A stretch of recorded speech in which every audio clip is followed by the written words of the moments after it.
हम बात कर रहे हैं मध्य पूर्व की, जहां अमेरिकी फौजी जमावड़े ने पहले से हालात को और ज्यादा संवेदनशील बना दिया गया है।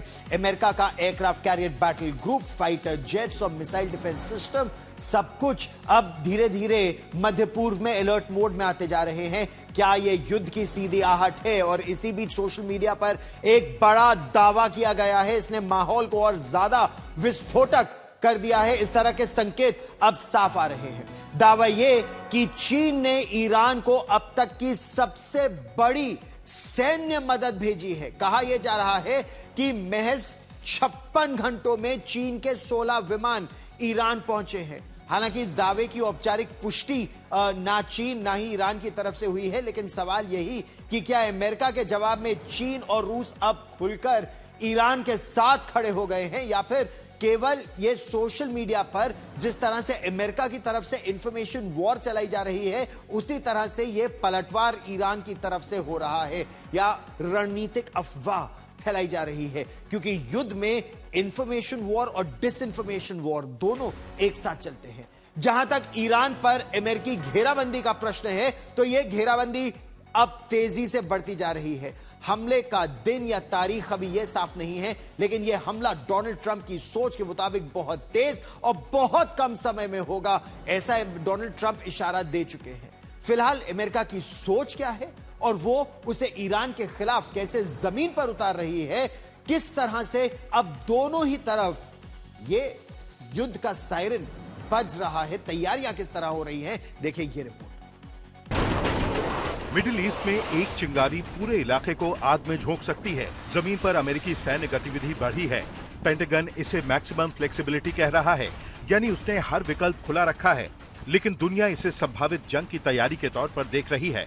पहले अमेरिका का सैन्य जमावड़ा देखिए, क्या क्या हलचल हो रही है। अमेरिका का ताकतवर aircraft carrier USS Abraham Lincoln South China sea से निकलकर हिंद महासागर की ओर बढ़ रहा है।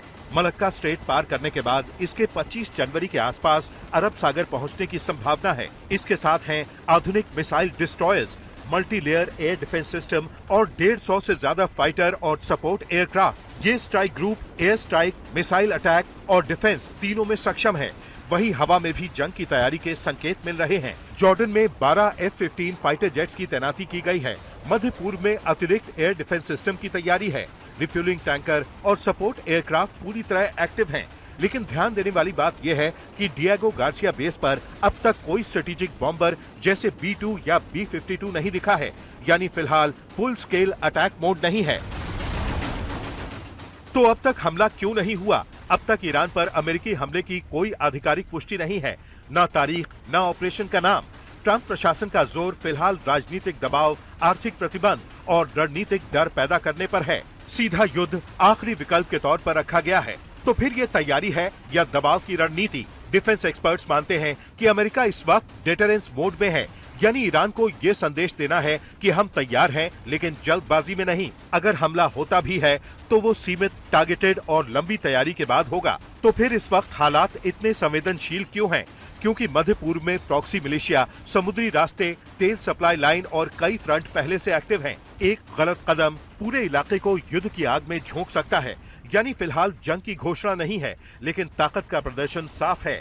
अमेरिका ने विकल्प खुले रखे हैं और दुनिया सांस रोककर अगले कदम का इंतजार कर रही है। आज तक ब्यूरो।